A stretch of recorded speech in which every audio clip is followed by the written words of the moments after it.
Hello everyone, ఈరోజు వీడియోలో మీతో నేను షేర్ చేసుకోబోయే వీడియో 7 వారాల శనివార వ్రతం. ఈ వ్రతం ఎలా చేస్తారు ఏంటి అనేది ఫుల్ వివరాలతో ఈ వీడియోలో మీతో నేను షేర్ చేసుకోబోతున్నాను.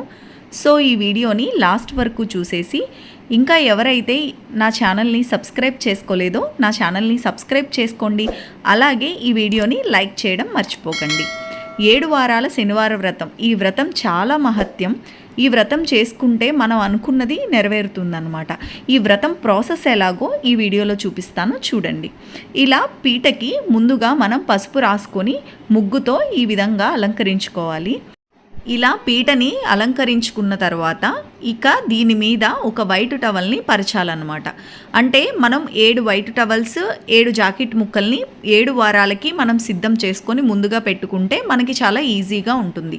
ఇక్కడ చూపిస్తున్నట్టుగా ఏ వారానికి ఆ వారం ఒక్కొక్క టవల్ని ఇలా పీట మీద పరుచుకొని కలసం మీదకి జాకెట్ ముక్కను పెట్టుకోవాలి. ఇక్కడ చూడండి, ఇలా పీటను అలంకరించుకున్న తర్వాత ఈ విధంగా టవల్ని కప్పి దాని మీద ఒక 2.5 గ్లాసులు బియ్యం వేసుకోవాలి. ఇలా పీట మీద బియ్యం వేసుకొని వీటిని పీట మొత్తం పరుచుకోవాలి. ఇక్కడ నేను చూపిస్తున్నట్లుగా మొత్తం పీట అంతా కూడా బియ్యాన్ని పరుచుకొని రెడీ చేసుకోండి. ఇలా పీట మొత్తం బియ్యాన్ని పరుచుకున్న తరువాత మన ఇంట్లో ఉండే వెంకటేశ్వర స్వామి వారి పటాన్ని ఈ పీట మీద మనం పెట్టుకోవాలి. అలాగే ఈ పీట మీద మనం కలసాన్ని అలాగే పసుపుతో చేసుకున్న వినాయకుడిని కూడా పెట్టుకోవాలి. ఇక్కడ వీడియోలో నేను చూపిస్తున్నాను, చూడండి. ఇక్కడ మా ఇంట్లో పెద్ద ఫ్రేమ్తో స్వామివారి పటం అయితే ఉంటుంది కాబట్టి అదే పెట్టుకున్నాము. చూడ్డానికి కూడా స్వామివారు మనల్ని చూస్తున్నట్లుగా ఉంటుందన్నమాట. ఆ ఫోటో ఒక మంచి ఫీల్తో పూజ అయితే నడుస్తుందని చెప్పి మేమైతే ఆ పెద్దగా ఉన్న పటాన్ని ఇలా రెడీ చేసి పెట్టుకున్న బియ్యం పీట మీద పెట్టుకున్నాం అనమాట. ఇక్కడ చూపిస్తున్నాను కదా, చూడండి. ఇక్కడ బియ్యంతో ఈ విధంగా పరుచుకొని దీని మీద స్వామివారి పటం అలాగే గణపతి పసుపు గణపతిని చేసి కుంకుమ పెట్టి ఇలా తమలపాకులో పెట్టి పీట మీద ఒక పక్కన పెట్టుకోవాలి. ఇక్కడ నేను చూపిస్తున్నట్లుగా. ఇక 7 వారాల శనివార వ్రతానికి కంపల్సరీ తులసిమాల ఉండాలి. తులసిమాల మనకి మార్కెట్లో అవైలబుల్గా ఉంటుంది కదా, ఒక తులసిమాలను తీసుకోండి. మహా అయితే ఒక 50-60 రూపీస్కి ఒక మాల అయితే వచ్చేస్తుంది. చిన్న ఫోటో అయితే మీకు చక్కగా ఫోటోకి నిండుగా వస్తుందన్నమాట.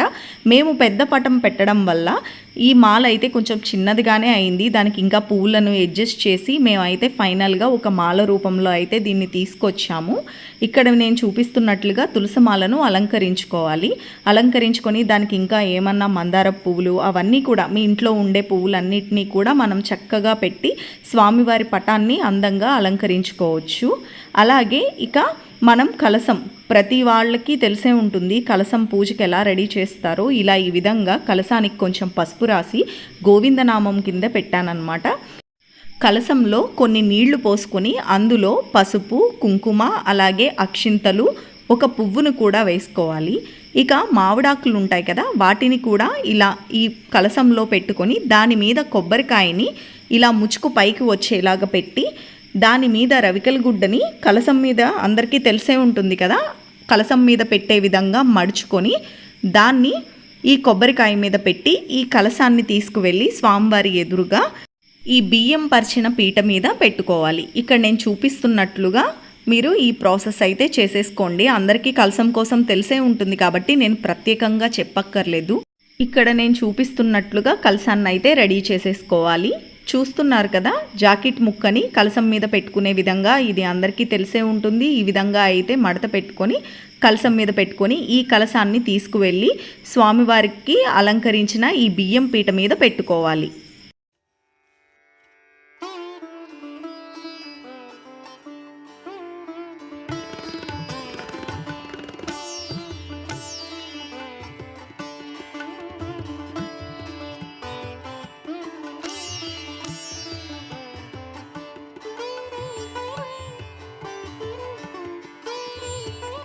ఇక ఇప్పుడు వెంకటేశ్వర స్వామికి అలాగే గణపతికి ఇద్దరికీ కూడా తాంబూలాన్ని ఈ విధంగా పెట్టుకోండి. అందరికీ తాంబూలం తెలిసే ఉంటుంది కదా, ఆకు వక్క అలాగే 2 అరటిపళ్ళు కలిపి తాంబూలంగా వెంకటేశ్వర స్వామికి అలాగే వినాయకుడికి ఇద్దరికి చెరో పక్కన పెట్టుకోవాలి. అలాగే మార్నింగ్ పూజలో నైవేద్యంగా 7 చిమిలి ఉండలు, అలాగే 7 అరటిపళ్ళు, 7 నల్ల ద్రాక్ష పళ్ళు, ముఖ్యంగా ఇవైతే నైవేద్యంగా ఉండాలి. ఇంకా మీరు ఏమన్నా యాడ్ చేసుకుంటే యాడ్ చేసుకోవచ్చు. మార్నింగ్ పూజ వచ్చేసి 4 o'clock నుంచి సూర్యోదయం అయ్యే టైంకి మీ పూజ అయితే కంప్లీట్ అయిపోవాలి. ఇలా మార్నింగ్ పూజ కంప్లీట్ చేసుకోవాలి. అలాగే మార్నింగ్ పూజలో ఒక కొబ్బరికాయ కూడా ఉంచుకోండి పూజ అయిన తర్వాత స్వామికి కొట్టుకోవడానికి. అలాగే అగరబత్తులు కూడా 7 పెట్టుకోవాలి. ఈ 7 అనే సంఖ్య ఎందుకు అంటే శనీశ్వరుడికి 7 అనే సంఖ్య చాలా ప్రీతికరంగా ఉంటుందంట. ఎవరైతే శనీశ్వర దోషాల వల్ల ఇబ్బంది పడతారో వాళ్ళందరికీ కూడా ఇలా 7 అని పెట్టి ఆయన్ని ప్రీతికరంగా చేసుకోవడం వల్ల అంతా మంచి జరుగుతుంది. ఇక దీపాల విషయానికి వస్తే చాలామంది 7 శనివారాల పూజలో పిండి దీపాలని పెట్టుకుంటారు. మేము కొనుక్కున్న బుక్లో అయితే ఇలా నార్మల్ దీపాలే పెట్టుకోవాలని ఉన్నాయి. పిండి దీపాలని ఎక్కడ ఏమీ మెన్షన్ చేయలేదు. కాబట్టి మేము ఇప్పటికీ 4-5 టైమ్స్ చేసుకున్నప్పటికీ కూడా ఎప్పుడూ కూడా ఇలా నార్మల్ కుందుల్లోనే 7 ఒత్తులు వేసుకొని పెట్టుకునేవాళ్ళం. అంటే ఒక దాంట్లో 4, ఒక దాంట్లో 3. అలా కాదు పిండి దీపాలే పెట్టుకోవాలి అనుకునే వాళ్ళు కూడా 7 పిండి దీపాలను రెడీ చేసుకొని ముఖ్యంగా నువ్వుల నూనెతో దీపారాధన చేసుకోవాలి. నువ్వుల నూనె లేని పక్షంలో ఆవు నూనెతో చేసుకోవచ్చు. ఇక ఈవినింగ్ నైవేద్యంలో స్వామివారికి 7 బూందీ లడ్డూల్ని పెట్టుకోవాలి. ఇంకా ఏమన్నా ప్రసాదాలని యాడ్ చేసుకుంటే చేసుకోవచ్చు. ఈ ఈవినింగ్ పూజ వచ్చేసి 5:30 to 6:30 మధ్యలో కంప్లీట్ అయిపోవాలి. ఇక ఈ పూజ అయిన తర్వాత ఒక ముత్తైదువుని కానీ 2 దంపతుల్ని కానీ ఇంటికి పిలిచి వాళ్ళకి తీర్థం ఇచ్చి వాళ్ళు టిఫిన్ తింటే టిఫిన్, అన్నం తింటే అన్నం వాళ్ళకి పెట్టి, అలాగే ఇక్కడ పీట మీద పరిచి ఉన్న టవల్తో ఉన్న బియ్యాన్ని, అలాగే కలసం మీద కొబ్బరికాయ, జాకెట్ ముక్క తాంబూలంగా వాళ్ళకి ఇవ్వాలి. ఇలా ఇచ్చి వాళ్ళ ఆశీర్వాదం తీసుకోవాలి. ఈ విధంగా ఒక్కొక్క వారం కంప్లీట్ చేసుకొని 7 వారాలు పూర్తి చేసుకోవాలి. ఇక్కడ చూపిస్తున్నాను కదా నేను ఫాలో అయిన ఈ బుక్ మనకి ఎక్కడ ప్రింట్ అవుతుందో వాళ్ళ నెంబర్స్ ఇవన్నీ కూడా ఇక్కడ నేను మెన్షన్ చేశాను. మీకు ఈ బుక్ కావాలి అంటే పూర్తిగా నేను చూపించిన పూజా విధానం అంతా కూడా ఈ బుక్లోనే చూసి మేము ఫాలో అయ్యాము. ఈ బుక్ కావాలి అనుకునే వాళ్ళు ఆ నెంబర్స్కి కాంటాక్ట్ అయితే వాళ్ళే మన అడ్రస్కి వాళ్ళు కొరియర్ చేస్తారు. అలాగే మనం ప్రతి వారం ఇచ్చే తాంబూలంలో ఈ బుక్ కూడా ఇవ్వడం మంచిది. ఈ 7 వారాలు పూర్తి అయిన తరువాత దగ్గరలో ఉన్న వెంకటేశ్వర స్వామి టెంపుల్కి కానీ లేదా పెద్ద తిరుపతికి కానీ వెళ్ళి స్వామివారిని తప్పకుండా దర్శించుకోండి. ఈ పూజ చేయడం వల్ల ఎవరైతే ఏ కోరికలు కావాలి అనుకుంటారో ఆ కోరికలన్నీ కూడా నెరవేరుతాయి. అలాగే ఎవరికైతే శనీశ్వర దోషం వల్ల ఇబ్బంది పడుతున్నారో వాళ్ళందరికీ కూడా ఈ వ్రతం చాలా మంచిది. ఇక ఈ వ్రతం చేసుకుని కోరుకున్న కోరిక తీరలేదు అనే వాళ్ళైతే ఎవరూ ఉండరు. ఇంత మహత్యం ఉన్న ఈ వ్రతాన్ని ప్రతి ఒక్కరూ కూడా ఆచరించండి. అలాగే మనం కోరుకున్న ప్రతి కోరిక తీరుతుంది. శనీశ్వరుడు వల్ల వచ్చే ఇబ్బందులన్నీ కూడా క్లియర్ అయిపోతాయి. ఇక్కడ నేను చూస్తున్నారు కదా, ప్రతి పేజ్ని కూడా ఇక్కడ వీడియోలో చూపిస్తున్నాను. ఇలా చూసుకొని చాలామంది ఫాలో అవుతారు అనే ఉద్దేశంతో నేనైతే చూపిస్తున్నాను. అలా లేదు అనుకుంటే మీకు ఫ్రంట్ పేజ్లో ఈ బుక్స్ ప్రింట్ చేసే వాళ్ళ నెంబర్స్ ఇచ్చాను. వాటికి కాల్ చేస్తే మీరుండే అడ్రస్కి వాళ్ళే కొరియర్ చేస్తారు. ఇక ఈ వ్రతం చేసుకునే వాళ్ళు మార్నింగ్ ఫాస్టింగ్ ఉండి మధ్యాహ్నం టిఫిన్ ఏదన్నా చేసి ఈవినింగ్ పూజ అయిన తరువాత తాంబూలం ఇచ్చిన తరువాత మాత్రమే భోజనం చేయాల్సి ఉంటుంది. ఈ విధంగా అయితే 7 వారాలు పూర్తి చేసేసుకోండి. ఇక్కడ 1 by 1 బుక్లో ఉన్నదంతా మీకు చూపిస్తున్నాను. చూసి ఎవరైనా కావాలి అనుకునే వాళ్ళు ఫాలో అవ్వండి.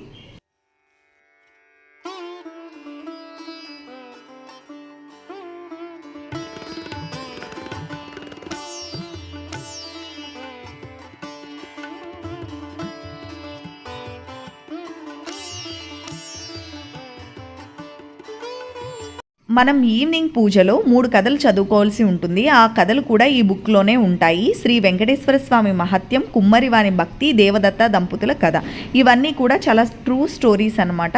ఇవి పూర్వం కాలంలో నిజంగా జరిగిన కథల్ని ఈ 3 కథలు మనకి ఈ బుక్లో అయితే ఉంటాయి. వీటిని చదువుకొని ఇంకా మనకు కావాలంటే వెంకటేశ్వర స్వామి అష్టోత్తరాలు, గోవిందనామాలు ఇవన్నీ కూడా ఈవినింగ్ పూజలో యాడ్ చేసుకోవచ్చు. ఈ విధంగా 7 వారాలు మనకి కంప్లీట్ చేసేసుకుంటే 7 వారాల శనివార వ్రత పూజ కంప్లీట్ అయిపోతుంది. ఈ వీడియో మీకు నచ్చిందనే అనుకుంటున్నాను. ఈ వీడియో నచ్చితే తప్పకుండా మీ ఫ్యామిలీ అండ్ ఫ్రెండ్స్కి ఈ వీడియోని షేర్ చేయండి. వీడియో అందరికీ యూజ్ అవుతుంది కాబట్టి. అలాగే ఈ వీడియో మీకు నచ్చింది అంటే వీడియోని లైక్ చేయడం మర్చిపోకండి. అలాగే నా ఛానల్ని ఇంకా ఎవరైతే సబ్స్క్రైబ్ చేసుకోలేదో నా ఛానల్ని సబ్స్క్రైబ్ చేసుకోండి. ఈ పూజలో శని అష్టోత్తరం మాత్రం కంపల్సరీగా మనం చదువుకోవాల్సి ఉంటుంది.